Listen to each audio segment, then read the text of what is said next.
secular. Olha para você ver uma citação de um bispo lá no início da igreja. Olha o que ele diz. E que ele ensinava na igreja. 2 maneiras de viver foram dadas pela lei de Cristo à sua igreja. A primeira é acima do natural e além do viver humano comum. Olha a diferença que ele está estabelecendo. Totalmente e permanente separado da vida usual do ser humano. Devota a si mesmo ao serviço de Deus somente. Tal então é a forma perfeita da vida cristã. Então percebe como que é o pensamento grego, só que numa linguagem cristã? Deus deu 2 formas de viver. Uma é aquela acima do natural, onde você se dedica totalmente, é totalmente separado para o serviço de Deus. Ou seja, o serviço de Deus aqui é você estar totalmente separado para Ele e viver para Deus nas coisas relacionadas a Deus. E a outra é o natural, as coisas dessa vida. E aí ele diz que a vida perfeita é viver totalmente separado. Aí ele continua dizendo: a outra forma, mais humilde, mais humana, me permite dar atenção à agricultura, para comércio e a outros interesses seculares, como também para a religião. E um tipo de segundo grau de piedade é atribuído a eles. Então olha o que é que um bispo, um pastor, né, para a gente entender, ensinava dentro da igreja. Que existia duas vidas, uma de cima e outra de baixo. Uma que é considerada a vida perfeita, que é você viver 100% para Deus, né, totalmente separado, dedicado aos trabalhos de Deus. E o outro, de segundo grau, né, com uma segunda categoria, te dava a permissão de poder se dedicar à agricultura, ao comércio, ou seja, ao que a gente consideraria hoje trabalho secular. Inclusive ele usa isso, são interesses seculares. E daí vem, desde o início da igreja, essa separação entre sagrado e secular. Existe um trabalho secular, que é o trabalho para Deus, que é ser totalmente separado, e existe o trabalho secular desse século, dessa vida, o que hoje os crentes chamam de trabalho do mundo, ou trabalho no mundo. E por causa desse pensamento, desse ensino, que surgem os monastérios ou mosteiros. Os monges, já viu os monges, né? Aquele povo que vestia, né, aquelas roupas grandes assim, que ficava tipo numa igreja, num local afastado, eles iam para um lugar distante e ficavam o quê? 24 horas dedicados a estudar. E esses monastérios, eles surgiram por causa desse pensamento.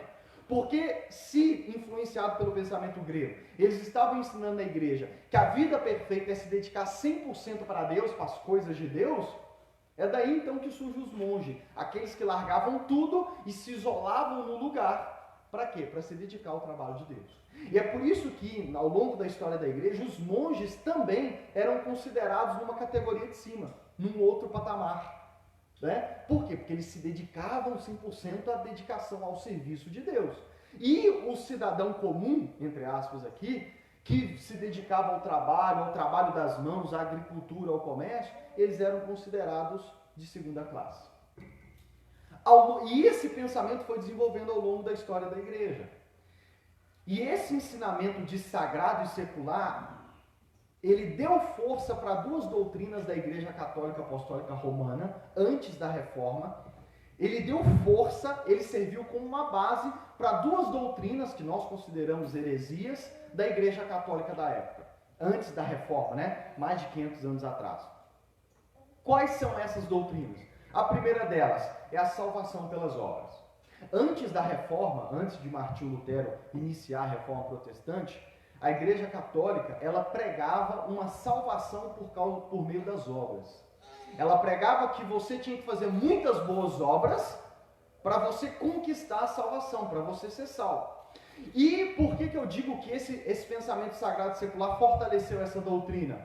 Porque olha como as pessoas pensavam. Eles já tinham em mente que havia uma diferença entre sagrado e secular. E que o secular, o trabalho, que a gente chamaria de comum, estava numa segunda categoria. Aí vem a igreja e começa a pregar que você tem que fazer boas obras para conquistar a salvação.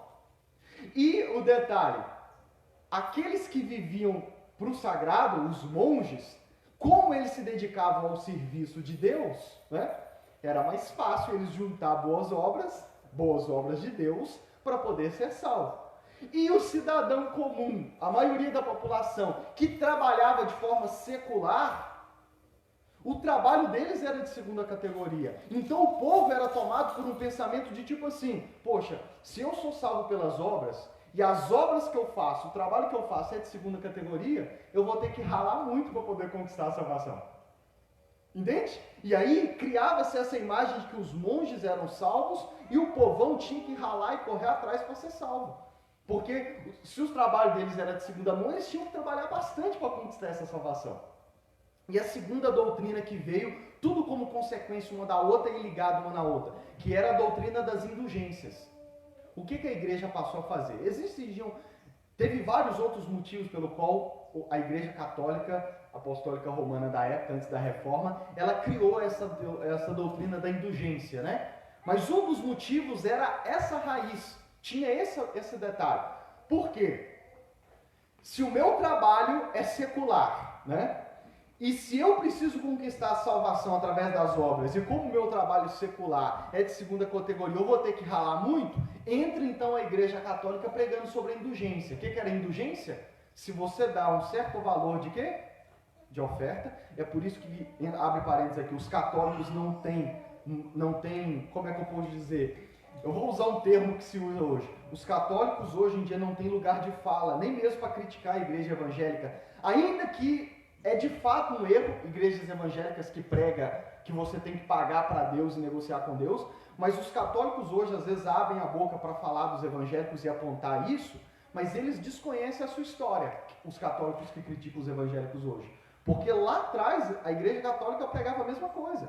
A igreja católica hoje não precisa de obrigar as pessoas a pedir a ofertar, e elas já têm os seus prédios, as suas igrejas que são lindas, né, diga-se de passagem, que são lindas, porque eles não precisam mais, porque já estão estabelecidos. Mas lá atrás eles fizeram a mesma coisa. Amém? Eles fizeram a mesma coisa. Fecha parênteses aqui. Então a igreja católica começou a pregar indulgência. Se você der um valor de oferta, você vai ganhar um papel. E eles davam um papel, tá? Tem evangélicos que dão papel hoje em dia. A igreja católica deu papel no passado. E o que era esse papel? Era o seu terreno no céu. Em outras palavras, era a sua salvação. E tá vendo como que tudo era interligado? E por que o povo, vamos dizer assim, seguiu essas doutrinas? Tudo começa com esse pensamento entre diferença entre sagrado e secular, que gera as pessoas entenderem que elas têm que trabalhar muito para poder conquistar a salvação, e a maioria das pessoas eram desesperadas, porque elas acreditavam que elas não queriam fazer o suficiente, e isso é uma verdade, para poder conquistar a salvação. Então vem a igreja católica e prega, se você dá um valor de oferta, nós te damos a sua garantia de que você vai morar no céu. E aí é o que ao longo da história da igreja permaneceu por muitos anos. E é por isso que a igreja católica tem todo o patrimônio que tem. Tudo consequência daquela época. Olha para você ver como que ela se sustém até hoje como consequência disso. Pois bem, quais são 3 consequências, para citar apenas 3, desse pensamento na vida do crente? Se você pensa dessa forma, qual é a consequência? Em primeiro lugar, você vai odiar o trabalho. Se você pensar dessa forma, que existe diferença entre sagrado e secular, você vai odiar o trabalho, porque você vai dizer, a gente trabalha por culpa de Adão e Eva, eu trabalho por causa do pecado, e você vai odiar o trabalho, ou se você não odiar, no mínimo você vai trabalhar com desgosto, desânimo e sem um compromisso real com o seu trabalho. Por quê? Tudo, se você tiver na sua mente que você só está trabalhando, por quê? Por causa do pecado, por culpa de Adão e Eva. Segundo lugar, você vai fazer uma separação entre as coisas que você faz para Deus e o seu trabalho. E um terceiro motivo, você vai separar, e é por isso que muitos cristãos separam a sua vida do domingo da vida de segunda a sábado, como nós temos falado muito nessa série. Esse também é o problema. Por que muitos cristãos e crentes hoje, no trabalho ou de segunda a sábado, ele não é em nada diferente daqueles que não são cristãos? Principalmente quando se trata de trabalho. Ele também mente no trabalho, ele também lida com descompromisso, com desgosto, ele também às vezes é um dos que mais reclama no trabalho, e poderíamos dar inúmeros exemplos aqui, eu vou resumir, né? Por que os cristãos são assim? Por causa desse pensamento, que eles acreditam que existe essa separação. que trabalho para Deus de verdade é o do pastor, né? Que fica em tempo integral. E é por isso que muitos crentes olham até mesmo estranho para pastores que, além de pastorear a igreja, tem o seu trabalho normal. Por quê? Porque ainda na cabeça dos cristãos existe essa diferença entre sagrado e secular. E essa é uma das consequências desse pensamento. Ponto. Tudo isso está errado. Esse pensamento todo é errado. Por quê? Porque a história do trabalho não começa em Gênesis 3. A história do trabalho criada por Deus começa em Gênesis capítulo 2. Volta a sua Bíblia em Gênesis capítulo 2.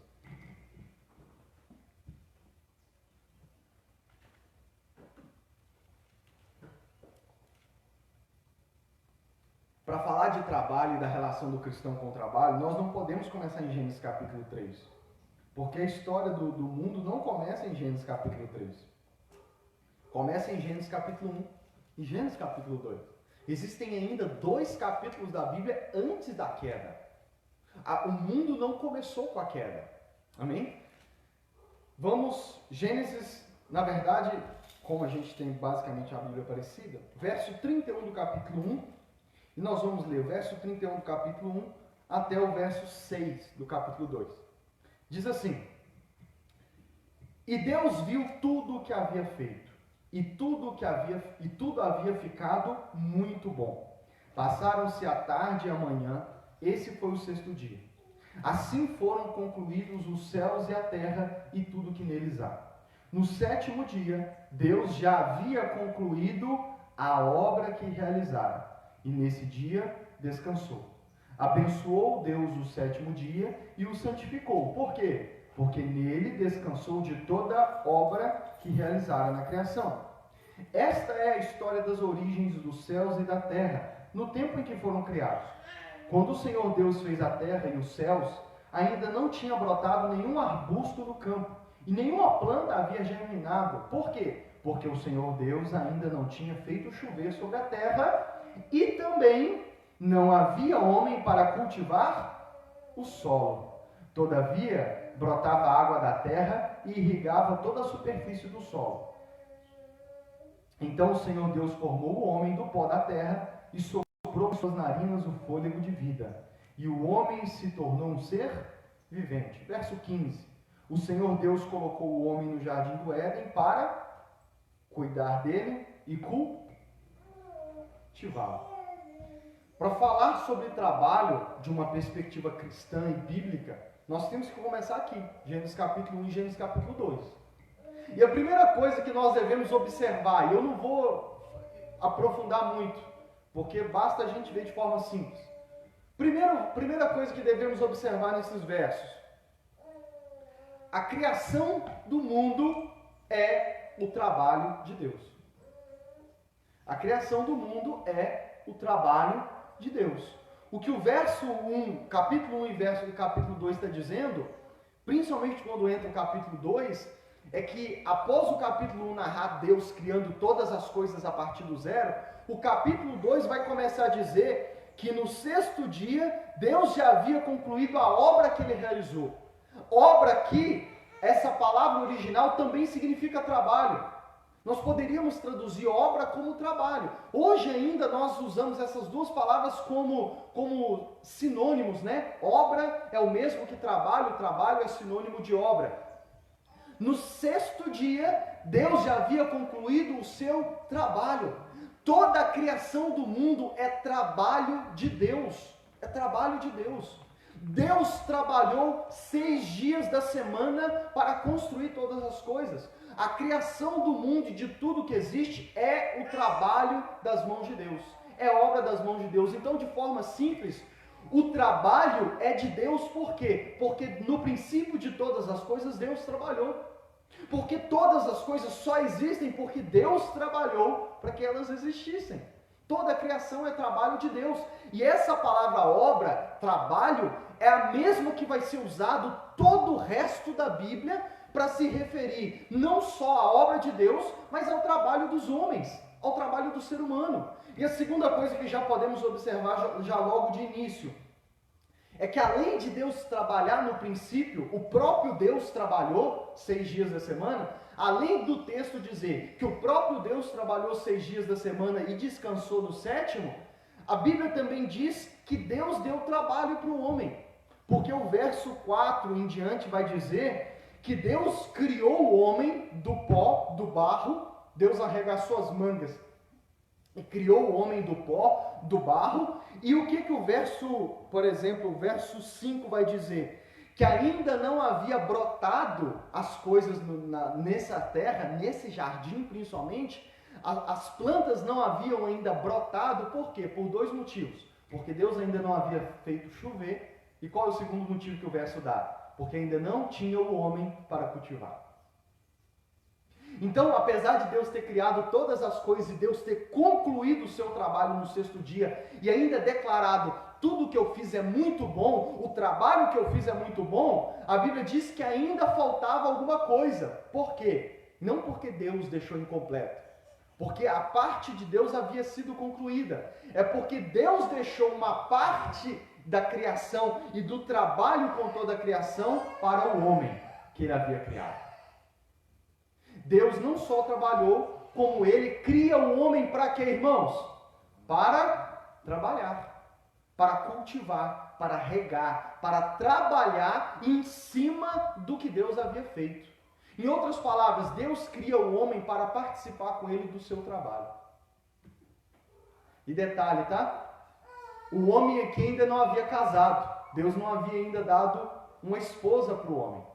E é por isso que abre parênteses, antes de pensar em casar, você tem que pensar em trabalho primeiro. Né? Fecha parênteses.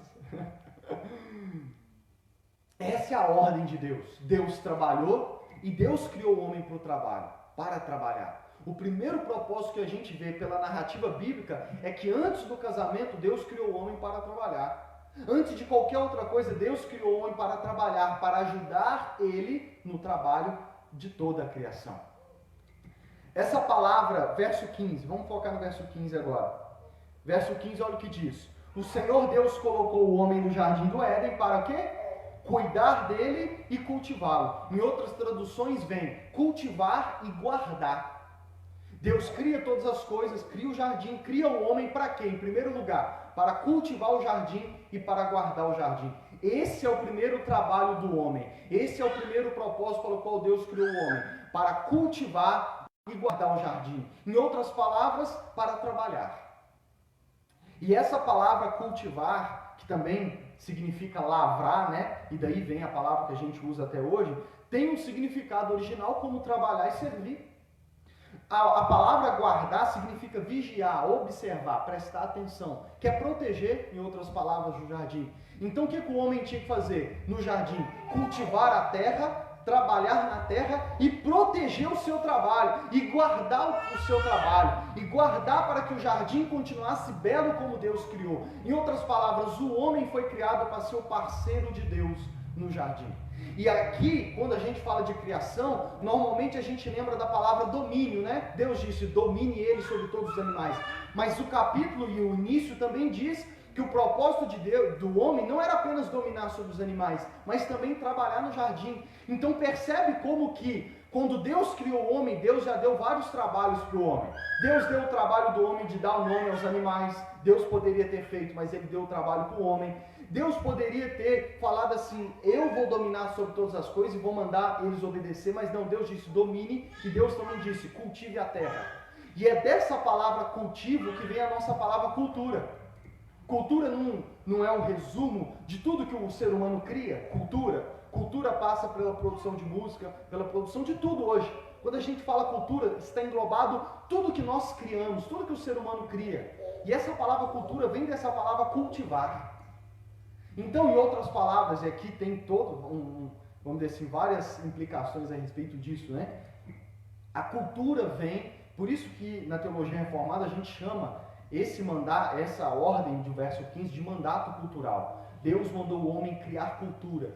Tudo que nós vemos no mundo hoje, que nós chamamos de cultura, o homem cria, mesmo que ainda não sirva a Deus, mas o homem cria porque Deus o criou para fazer isso. Deus criou o homem para criar cultura. E cultura começa desde o trabalho braçal, que era no princípio cuidar do jardim e guardá-lo, até tudo que nós vemos hoje que está relacionado no mundo. Que não vai ter como eu entrar em todos esses detalhes, porque vão ser apenas 4 pregações, né? Mas um dos desejos do nosso coração é que na igreja nós tenhamos um ministério de fé e trabalho, onde vai ter um diácono, onde vai liderar esse ministério e vai ajudar principalmente aqueles que trabalham nesse mundo, que trabalham com as suas profissões, a entender a perspectiva de Deus para o trabalho deles. Amém? Mas fecha o parênteses aqui e a vaga para líder desse ministério já está aberta. Então, algumas implicações disso. Uma vez que a ordem para trabalhar, ou que o propósito de trabalhar veio antes da queda, nós não podemos dizer, em primeiro lugar, que nós só trabalhamos por causa do pecado. Nós trabalhamos porque desde o princípio Deus queria que o homem trabalhasse. Amém? Por isso que um dos pecados é a vadiagem, a vagabundagem, a preguiça, né? Por aí vai. E em segundo lugar, o trabalho não é algo que a gente tem que evitar. O trabalho não pode ser algo do qual a gente corre dele, porque Deus nos criou para isso. Correr do trabalho, fugir do trabalho é fugir de algo que Deus criou você para fazer. Amém? O trabalho produtivo é parte do bom propósito de Deus para o homem na criação. E o que eu disse, vou repetir. O resto da Bíblia, sempre quando aparecer a palavra obra ou trabalho, é a mesma usada para se referir ao trabalho de Deus. Então a Bíblia não vai fazer diferença entre o trabalho que Deus fez e que deu para o homem no início, de todo o restante dos trabalhos que ao longo da Bíblia vão se desenvolvendo. E até hoje. Amém? Até hoje. Então a Bíblia não estabelece essa diferença entre sagrado e secular. Não existe um trabalho que é sagrado, que é ficar 100% dedicado, e aquele trabalho 100% dedicado, como foi dos monges no passado, dos padres, dos sacerdotes, dos levitas. Inclusive, nós vamos ver em Êxodo, Levítico, Número e Deuteronômio, que essa mesma palavra que é usada aqui no início para a obra, trabalho de Deus e de Adão, se refere ao trabalho no templo, no tabernáculo dos levitas e dos sacerdotes, que eram aqueles que Deus chamou para ficar 100% dedicado à obra. Então Deus não faz diferença entre o trabalho dos sacerdotes, dos levitas, dos monges no passado, dos padres e dos pastores hoje, ou de quem quer que seja que fique 100% para o trabalho, né, na igreja, como a gente conhece hoje, daqueles que trabalham no seu trabalho, vamos dizer assim, né, no dia a dia, na vida de segunda a sábado. Então, biblicamente não existe essa separação. Todo trabalho é sagrado. Amém? Todo trabalho é sagrado. É claro que abre outro parênteses aqui. Hoje em dia nós poderíamos destacar vários trabalhos que estão intimamente conectados com o pecado. Mas isso é assunto da semana que vem. Amém? Não vou entrar nesse detalhe hoje. Mas, a grosso modo, todo trabalho é sagrado. Por quê? Porque todo trabalho é a vontade de Deus para o homem. Amém? Todo trabalho que você faz porque Deus criou você para fazer. Então você deve até, não só pode, como deve glorificar a Deus através do seu trabalho. Amém? Passando rapidamente para alguns outros pontos aqui. O trabalho está nos 10 mandamentos. Você já reparou lá? Eu não tinha reparado. O trabalho está nos 10 mandamentos. Olha o que diz, verso 8 e 9 de Êxodo 20, quando Deus dá os 10 mandamentos para Moisés. Olha o que diz, lembra-te do dia do sábado para santificá-lo. E às vezes a gente acha que o mandamento é só falando do sábado. Às vezes a gente acha que o mandamento é só descansar, como Deus fez, tá? Lá no 7º dia. Mas olha o que o verso 9 diz, depois de falar de guardar o sábado. Trabalharás 6 dias e neles fará todos os teus trabalhos. Mas o 7º dia é o sábado dedicado ao Senhor teu Deus. Então o mandamento não é só o descanso. O mandamento também é, trabalhe 6 dias, descanse o 7º. Esse é o mandamento. Trabalhe 6 dias, descanse 7. Descanse o 7º, né? Trabalhe um dia. E aqui já poderia implicar outras coisas. Por que às vezes nós trabalhamos 6 dias da semana? Porque Deus trabalhou e porque Deus disse para a gente trabalhar 6 dias da semana e descansar no 7º.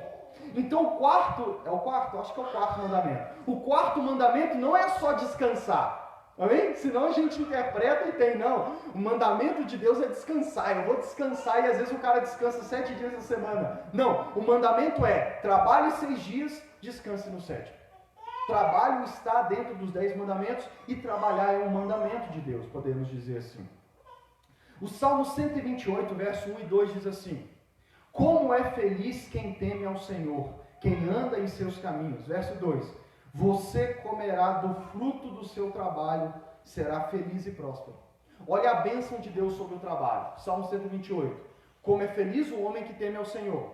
E o que Deus vai fazer com esse homem? Qual é uma das bênçãos que Deus derrama sobre o homem que teme a Ele? Você vai comer do fruto do seu trabalho. Então olha para você ver, olha a comparação dos dois versos. Se lá em Gênesis, após a queda, Deus disse que do suor do rosto de Adão ele iria comer do seu pão, nós não podemos já pegar esse texto isolado e dizer assim, então o trabalho é só maldito, eu só tenho que suar para trabalhar, porque no verso 128, no Salmo 128, Deus promete abençoar que o teme. E qual é uma das formas de abençoar que Deus tem? Deus diz, do fruto do seu trabalho você vai o quê? Comer. Em outras palavras, Deus está dizendo, apesar do trabalho depois da queda exigir muito suor, eu vou abençoar esse trabalho seu suado, e eu vou fazer você feliz e próspero. E aqui abre parênteses, já quebra uma outra doutrina da teologia da prosperidade, que diz que Deus vai prosperar você se você der uma oferta no altar. O que a Bíblia diz, e esse verso, só esse já seria o suficiente, é que Deus promete sim prosperidade para aqueles que o temem. Mas essa prosperidade vem através do muito trabalho. Amém? E Deus ainda diz, você vai ser feliz e próspero no seu trabalho. Olha a promessa de Deus. Provérbios capítulo 6, versos 6 a 11. Olha o que Deus fala a respeito da preguiça. Observe a formiga preguiçoso. Reflita nos caminhos dela e seja sábio. Ela não tem nem chefe, nem supervisor, nem governante, e ainda assim armazena suas provisões no verão, e na época da colheita ajunta o seu alimento. Até quando você vai ficar deitado, preguiçoso? Quando se levantará do seu sono, tirando uma soneca, cochilando um pouco, cruzando um pouco os braços para descansar? A sua pobreza o surpreenderá como um assaltante, e a sua necessidade lhe virá como um homem armado. Se no Salmo 128 Deus promete felicidade e prosperidade para aquele que trabalha, aqui no capítulo 6 de Provérbios, Deus está dizendo que aqueles que são preguiçosos, a pobreza vai vir sobre eles. Que a pobreza vai vir sobre eles, a necessidade, a falta vai vir sobre eles como um exército armado. Como um exército armado. E Deus diz assim, e aqui olha o equilíbrio, Deus ainda diz para o preguiçoso que por trás da preguiça dele está o pensamento de descansar. Ele está falando de você cochila e você pensa em descansar. E é por isso que aqui nós temos que, a Bíblia nos apresenta um equilíbrio, em que nós temos que trabalhar e suar trabalhando, mas nós também temos que descansar. E nós temos que fazer isso num equilíbrio de Deus. Amém? Onde nós não podemos valorizar demais o trabalho e trabalhar 7 dias da semana, o que seria um pecado. Nós temos que ter no mínimo um dia para descanso, como Deus o fez, mas nós também não podemos descansar 6 dias da semana, porque isso seria preguiça. Nós temos que trabalhar. Amém? Baseado nessa compreensão a respeito do que a Bíblia fala a respeito de trabalho, Martinho Lutero, quando ele iniciou a Reforma Protestante, uma das coisas que ele apresentou para o povo da época era essa nova compreensão a respeito do trabalho. E Martinho Lutero começou a ensinar que essa divisão entre sagrado e secular era falsa, não era de Deus. E olha o que Martinho Lutero disse na época da Reforma Protestante. O trabalho dos monges e padres, ainda que seja árduo e santo, não difere um bocado sequer, à vista de Deus, dos trabalhos do trabalhador rústico no campo, ou a mulher tratando suas tarefas domésticas. Mas que todos os trabalhos estão medidos perante Deus por fé somente. Realmente, o serviço doméstico servil de um mordomo ou criada é frequentemente mais aceitável a Deus que todos os jejuns e outros trabalhos do monge ou do padre, porque ao monge ou ao padre falta a fé. Entendeu por que Martinho Lutero tacou fogo na Alemanha e virou tudo de cabeça para baixo? Porque uma das coisas que ele começou a ensinar é que não havia essa diferença entre o trabalho dos monges e padres e do povo. E olha o que ele diz: o trabalho do mordomo, da mulher que cuida da sua casa e do trabalhador mais rústico no campo é aceitável diante de Deus e tem a mesma dignidade diante de Deus do que o trabalho dos padres e dos monges. E aí Martinho Lutero começou a ensinar que todo trabalho é sagrado, que todo trabalho é aceitável por Deus. E que a dona de casa na sua casa, ou o trabalhador capinando ou arando a terra lá no campo, diante de Deus, tem o mesmo valor do que o padre e o monge que se dedica 100% à obra de Deus. E é por isso que a reforma mudou o mundo de cabeça para baixo. Inclusive, estudiosos da história dizem que antes da reforma não existia uma nação sequer rica.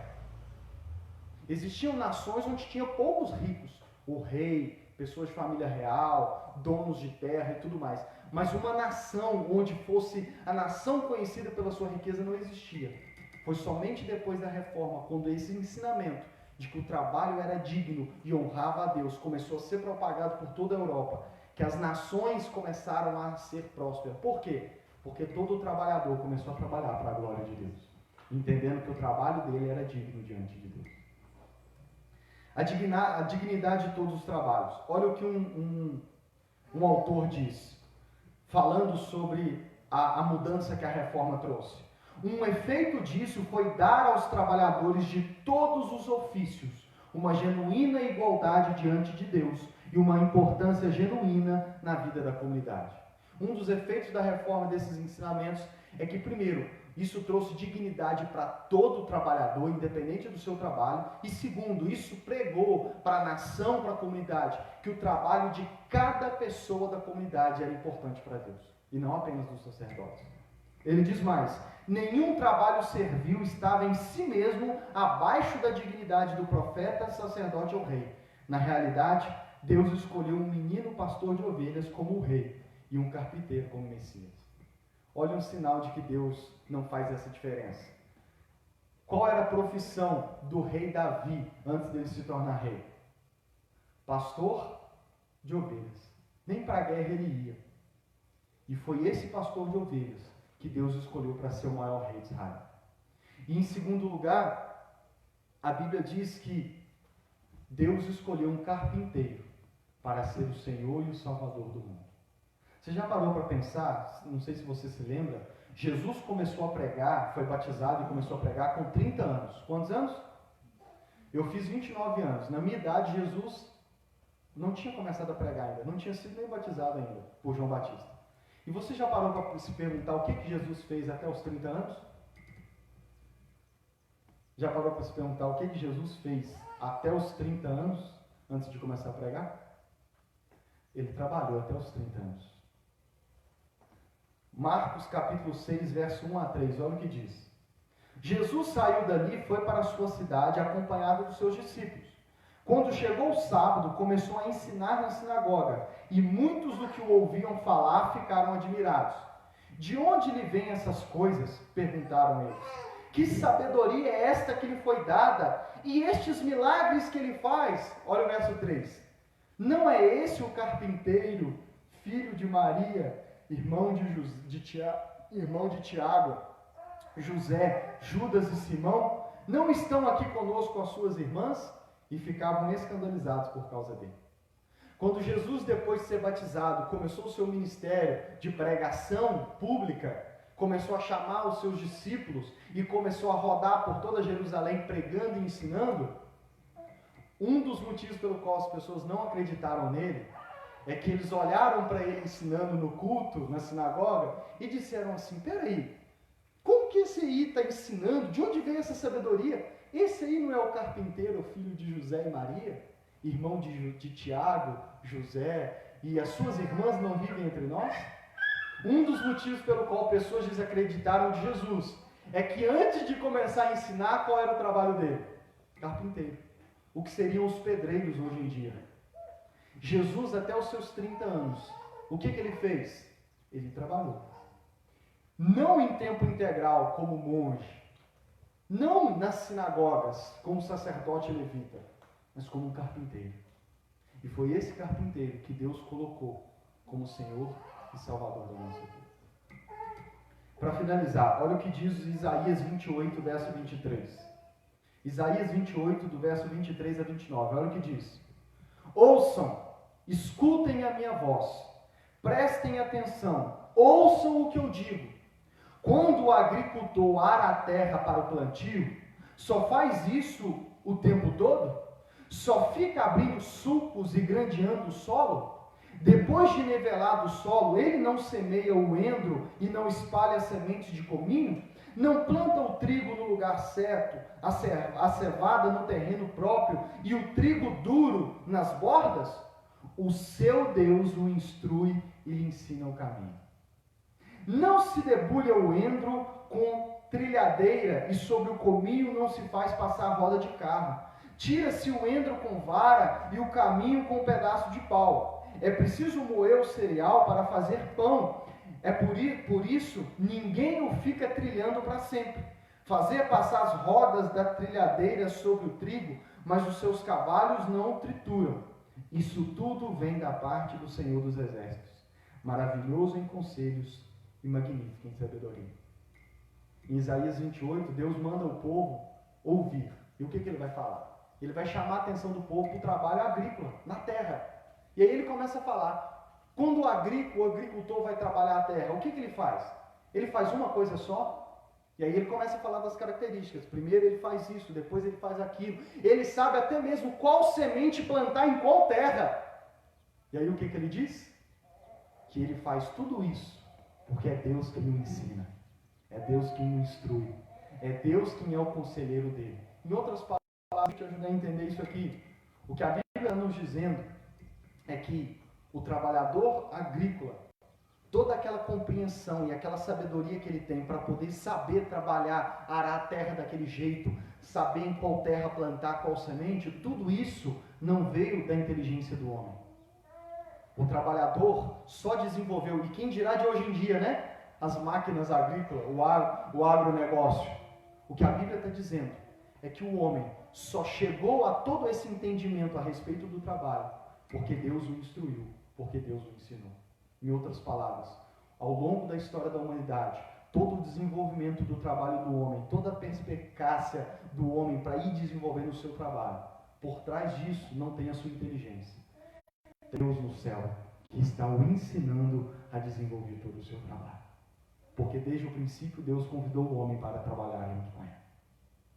E isso dá dignidade. Se está falando do agricultor, o que na época era a maior parte do trabalho, a implicação para os nossos dias é que todo o trabalho que desenvolve a cultura humana, todo o trabalho que desenvolve nós como sociedade e comunidade, os homens têm se desenvolvido ao longo da história, porque Deus os tem caminhado, Deus os tem conduzido.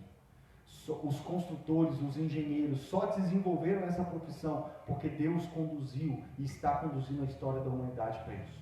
As novas tecnologias só estão surgindo porque Deus tem dado sabedoria, conselho e sabedoria para os homens para desenvolverem os seus trabalhos. E agora para finalizar mesmo, João capítulo 5, verso 17, Jesus disse assim, disse Jesus, meu Pai continua trabalhando até hoje e eu também estou trabalhando. Olha o que Jesus disse, ensinando e pregando, o meu Pai está trabalhando até hoje. Apesar de ter descansado no 7º dia, Deus não parou de trabalhar. Jesus disse que até hoje Deus trabalha. E qual é a forma que Deus trabalha? Ajudando o agricultor e os trabalhadores a se desenvolverem, abençoando o trabalho do suor do rosto de todo o trabalhador. E Jesus disse, e eu também estou trabalhando. Qual foi o maior trabalho que Jesus fez nessa terra? João 17, verso 1, 2, 3 e 4. Olha o que Jesus disse. Depois de dizer isso, Jesus olhou para o céu e orou. Pai, chegou a hora. Glorifica o teu Filho, para que o teu Filho te glorifique. Pois lhe deste autoridade sobre toda a humanidade, para que conceda a vida eterna a todos os que lhe deste. Esta é a vida eterna, que te conheçam o único Deus verdadeiro e a Jesus Cristo a quem enviaste. Verso 4. Eu te glorifiquei na terra, completando a obra que me deste para fazer. Olha o que Jesus disse para o Pai. num dos últimos, os estudiosos acreditam que foi na quinta-feira antes dele ser entregue aos romanos na sexta. Jesus orou ao Pai, orou pelos discípulos e disse: eu te glorifiquei na terra, completando a obra, o trabalho que o Senhor me deu para fazer. E qual foi essa obra e esse trabalho? Não apenas ser carpinteiro até os 30 anos de idade, mas a principal obra, o principal trabalho. E aqui percebe como que a palavra que Deus usa para o trabalho e a obra de Jesus por nós é a mesma que é usada para o trabalho que eu e você fazemos, para o trabalho que o ser humano faz nessa terra. Jesus trabalhou e completou a sua obra. E qual foi a maior obra que ele completou? Foi aos 33 anos ter entregado a vida por mim e por você. A obra da redenção, Cristo ter vivido nessa terra, ter sido entregue à morte por mim e por você para perdão dos nossos pecados, e ter ressurgido, ressuscitado, ter ascendido aos céus e que em breve voltará. Deus chama tudo isso de obra, de trabalho. E um trabalho que foi feito por mim e por você. Um trabalho que o Pai instruiu a fazer, um trabalho que o Pai o deu para fazer, e é um trabalho que ele fez para glorificar ao Pai em primeiro lugar, mas também é um trabalho que ele fez pensando em mim e pensando em você.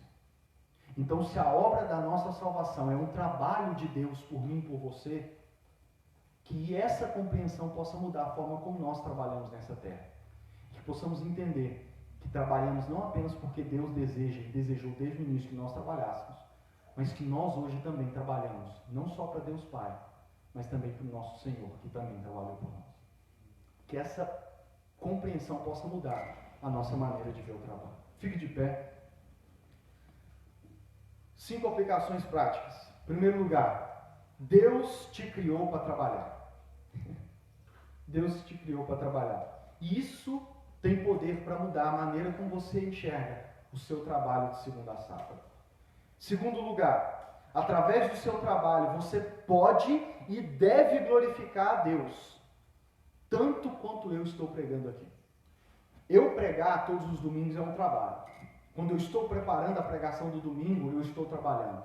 Quando eu estou pensando em dirigir a igreja, em liderar a igreja, eu estou trabalhando.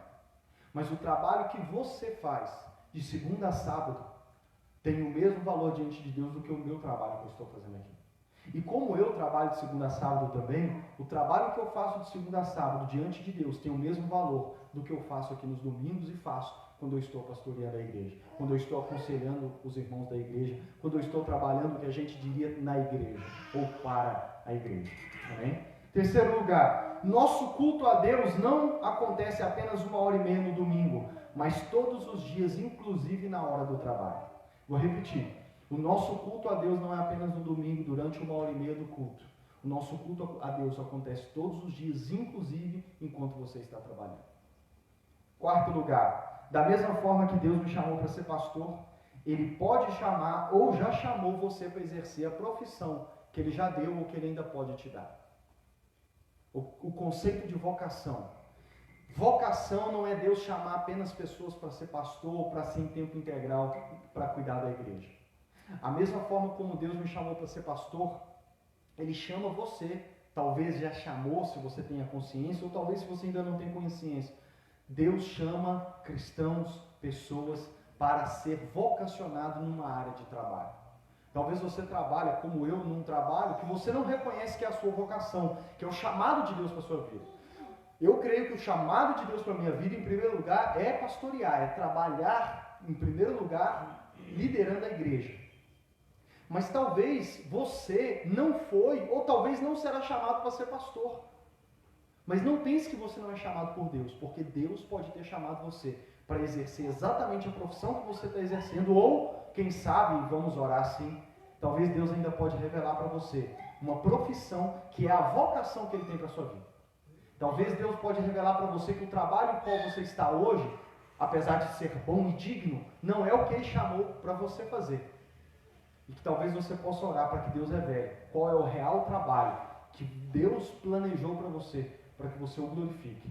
E em quinto lugar e último, quando nós falamos que queremos ser uma igreja centrada no Evangelho para servir a cidade, esse servir a cidade não é apenas pregando, não é apenas ajudando os pobres e os necessitados.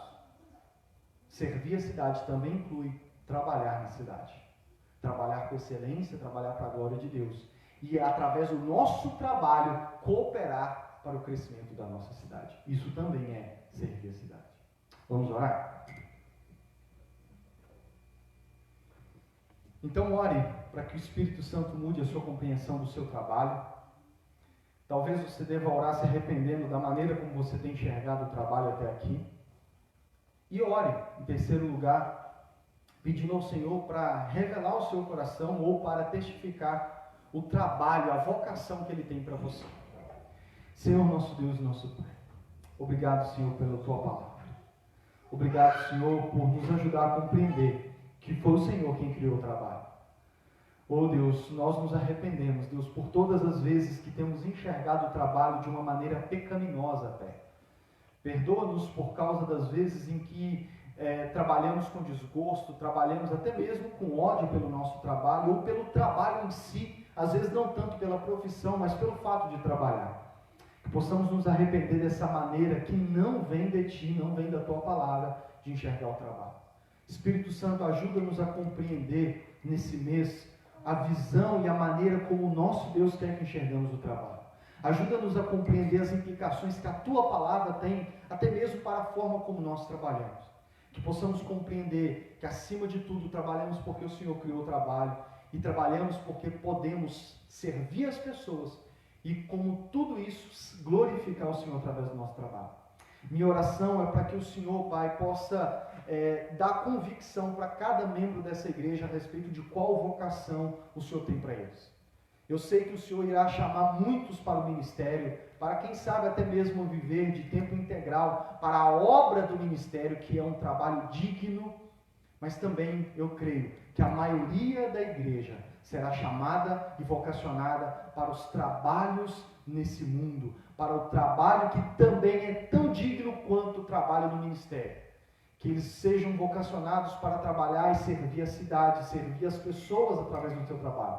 Que o Senhor possa dar para cada membro dessa igreja a mesma convicção que o Senhor tem dado a mim para o chamado pastoral. Que o Senhor dê a cada um deles a vocação, o chamado e a convicção da profissão que o Senhor vocacionou e chamou eles e planejou desde a fundação do mundo, para que eles servissem ao Senhor, as pessoas e a cidade, através do seu trabalho. Sendo o que eles já estão trabalhando, ou seja, um outro trabalho, que o Senhor, o Espírito Santo, possa trazer convicção a cada membro dessa igreja, e que tudo isso seja para a glória do Senhor. Amém? Deixa eu fechar aqui e nós vamos cear.